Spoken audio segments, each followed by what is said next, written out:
Rebecca's career potentially being over because of her relationship with an MTech's employee is one of those Landman story turns that feels dramatic on the surface, but unsettlingly realistic the more you think about it. This isn't just about romance crossing a line. It's about power, perception, and how quickly credibility can collapse in an industry that thrives on control and appearances. The biggest problem for Rebecca isn't necessarily that she's in a relationship. It's who she's involved with and what her role represents inside the MTech's ecosystem. Rebecca operates in a professional space where neutrality and authority are everything. Whether she's advising, negotiating, or influencing outcomes behind the scenes, her value comes from being perceived as impartial, sharp, and unentangled. The moment a personal relationship enters that equation, especially with an MTech's employee, that perception cracks. In industries like oil, land management, and corporate negotiation, which Landman portrays with brutal honesty, perception often matters more than truth. Even if Rebecca never abuses her position, even if every decision she makes is technically clean, the appearance of a conflict of interest can be enough to destroy her standing. Once colleagues and rivals start questioning her motives, she loses the leverage that made her effective in the first place. What makes this situation especially dangerous is that MTech's is already unstable. Power struggles, financial pressure, Galino's looming influence, and Tommy's increasingly shaky leadership mean everyone is watching everyone else for weakness. Rebecca's relationship doesn't exist in a vacuum. It becomes ammunition. Anyone looking to discredit her, sideline her, or eliminate her influence now has a ready-made narrative to use against her. There's also a gendered reality at play that Landman doesn't shy away from. Male executives in similar situations are often given the benefit of the doubt or quietly protected. Rebecca doesn't get that luxury. A relationship with a subordinate or connected employee immediately invites harsher judgment.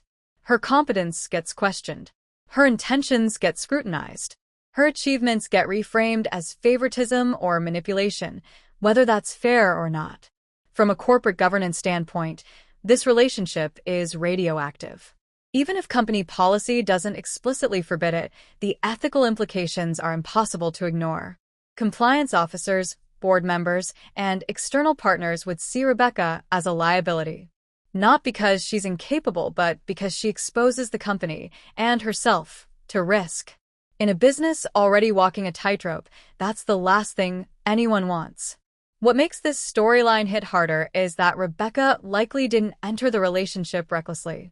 Landman has consistently portrayed her as intelligent, strategic, and self-aware. That suggests something deeper is going on. Either she underestimated how quickly things could spiral, or she believed her position was strong enough to withstand scrutiny. Both possibilities are dangerous, and both point to a rare blind spot in an otherwise controlled character. Emotionally, the relationship also compromises her. Rebecca's power has always come from emotional distance, the ability to observe, calculate, and move pieces without attachment. Being romantically involved with an MTech's employee erodes that distance. Even small moments of hesitation or defensiveness can be noticed by people who are trained to spot weakness. In this world, vulnerability isn't just personal, it's professional suicide. The fallout doesn't have to be immediate for her career to be effectively over. That's the most insidious part. She could remain in her role for a while, but with diminishing influence.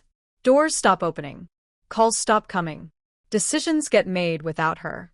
In industries like this, that slow fade is often worse than outright termination.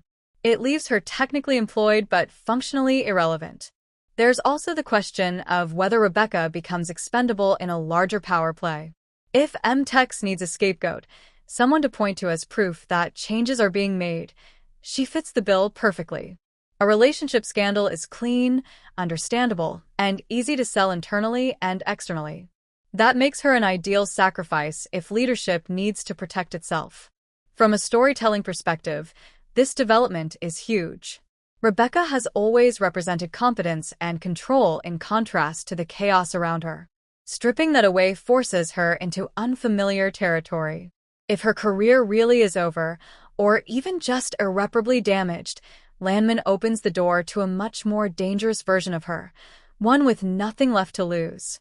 Ultimately, Rebecca's relationship with an MTech's employee isn't just a bad look. It's a fundamental threat to everything that made her powerful. Whether her career ends outright or dies slowly through reputational damage, the show makes one thing clear. In this world, personal choices have professional consequences, and no amount of intelligence can fully shield you from them. If Landman follows through on this arc, Rebecca's downfall won't be about romance. It will be about how quickly authority evaporates when trust does, and how unforgiving the system is once that happens.